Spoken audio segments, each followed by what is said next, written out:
now we understand the types and systems of need. So we have understood the other aspects, motivation, the slicing of it versus the arousal of motive, etc. Now types and systems of need we need to understand, which is very essential aspect of this chapter. It is slicing your need, so now you look at your needs differently. It will give you a different perspective in terms of marketing and all, and behavioralists and psychologists have worked upon this. So first is a Daniel Strach led this thing in 1923. He developed almost a numerous advertising appeal, so to say, which can influence an individual. So here is his 44 human motives which, if appealed, can translate goal into action. So that's what he meant. And hunger, you create a hunger, you make people show the big bun based burger, etc., or pizza full of cheese, etc. You are actually creating a hunger in him to have this immediately fulfilled. So that way these are those 44 need trigger stimuli for response generation. So that's a one approach. Okay, Daniel Strach. Then came the later in Henry Murray, way back in 38, 9 years. He was a psychologist and he prepared his own set of 28 psychogenic needs that helped in basic construct of a widely used personality trait. So there are personality traits which are developed. They are developed around this 23 psychogenic needs. So this is what basic premise here is, that everyone has the same basic set of need. Basic set of need being common in everyone. However, the individual differs in terms of prioritizing. Now, I will prioritize this based on my state of need, my past experience, etc., my knowledge, my understanding, etc. So many motives such as the acquisition, achievement, recognition, exhibition play an important role in consumer behavior. So now for me, the exhibition, showing my status, is a priority. Then I will act upon accordingly. If my motive or this thing is a need is to acquire, then my behavior will be different. My priority decides. So what it says under this theory, basic needs for everyone is same. However, what he prioritizes, that determines his set of motivation, that determines the set of his action. So therefore, priority ranking is crucial, and that's what the example was given. This is his Murray's list of psychogenic needs. There are about 7 needs associated with the animated object acquisition, order, retention, construction, needs that reflect ambition, power, prestige, etc. Needs concerned with human power, dominance, difference, autonomy, constraints, pseudo-machoist needs, aggression, etc. Needs concerned with inhibitions, that is blame, avoidance, etc. Need concerned with affection. So we are all we need an affection, so affiliation, rejection, etc. And needs concerned with social intercourse, so that is cognizance, inquiring attitudes, exposition, all those drives. So these are those 7 Murray psychogenic need which we are trying to understand when set as a priority determines consumer's set of action, goal fulfillment, or a motivation, or a stimuli based action. Later came the most powerful theory, that is Maslow's hierarchy of needs. Now, earlier 2 theory had its own limitations. That is what was read by this gentleman, and he was able to bring the motivational aspect into his consideration. This particular theory did not have motivation aspects. Even earlier did not have the motivation aspects. Though we have earlier understood motivation, need, goal, there are various continuums that we understood. Maslow was able to bring that motivation context also in a prioritization, and therefore he dwelled upon 5 basic levels of human needs. So various kinds of things could be summed up into 5 different need levels. So there are different need levels. So they are classified as a different needs, and there is a level to it. And you start from the low level to the extreme that you want to achieve. So needs of human beings are unlimited. As you see, that needs can never be fulfilled fully. They constantly evolve also. So this satisfied need can never be a motivator of behavior. It also goes on to say that once your need is satisfied, it is not a motivator anymore. Physiological need, what happens, hunger comes again and again, therefore hunger can become a motivation every time.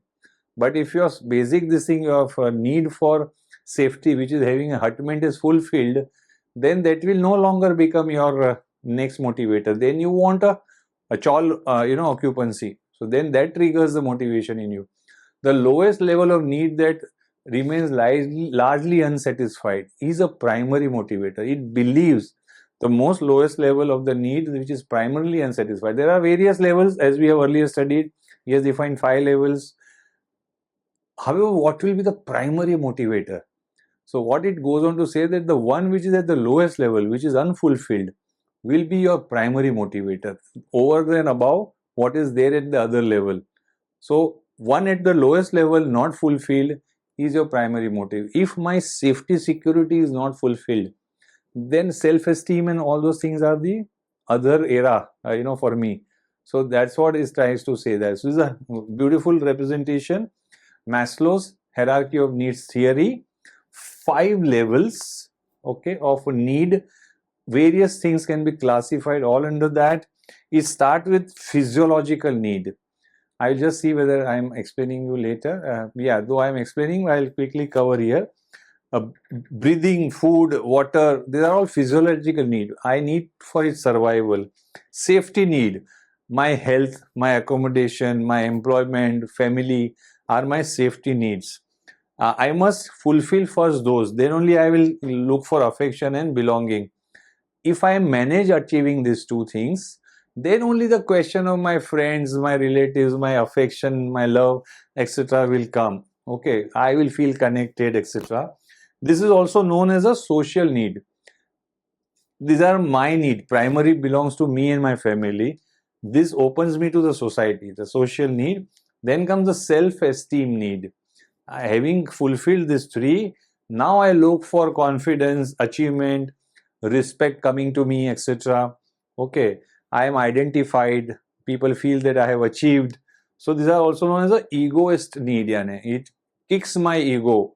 It makes me feel fulfilled, etc. So self-esteem, that's the 4th level. And the 5th level, and the last is the self-actualization. Here I will discuss things about morality, creativity, my experience, the service I have rendered, etc. How am I recognized, and those aspects. So there I feel that I have arrived, that kind of a feeling when it comes. So looking back, what Maslow is trying to say, that if this area is not satisfied, I might have a certain other needs and goals out here, but this, if it is not satisfied, this level is my primary motivator. So that is what it is trying to tell you. So let's quickly understand this. Psychological need is the first and the lowest level. Hunger, thirst, sex, etc. are the lowest level of physiological need. We need to survive. We need this fulfilled to survive. When physiological remains unsatisfied, they remain as our primary motivator. If the food hunger is there, you will not want to achieve anything else. First, satisfy your hunger. At this stage, higher level need of prestige may push get into background. We will not worry much about getting self-recognized. If you are not able to fulfill your hunger need or accommodation need well, you will not look for the self-recognition. Such needs are independent of each other. So what also needs to be seen is various physiological needs are independent of each other. If food is satisfied, it doesn't mean my other thing can be also said to be satisfied. Breathing, water, all this I need differently. So this being separate, they all have that level of tension on me, and I must fulfill those things first very well. Okay, safety and security, the next level of needs emerge when my physiological needs are satisfied and I now look forward, okay, why this is regularly getting satisfied. Then comes the next experience. Okay, I have a hut. Now I need to protect it, so I will put a plastic, this thing during rain, etc. So I will construct little more half cement wall or the brick wall, etc. So that's how I then look for getting a safety for myself. So that's where the safety enters. The moment in individuals find the psychological, physiological needs being regularly fulfilled, now I don't have to struggle for it. It is not an uncertainty for me. Then I won't higher order needs been fulfilled, which is a safety and security need. That's the reason why people go for insurance, etc. as you see. Okay. Union formation, okay, that's also a good example. नौकरी है, नौकरी हम कर रहे हैं कुछ time से, but now we need a security. So people come together and form a union so that management cannot exercise unwarranted force onto you, so because you are now collectively united.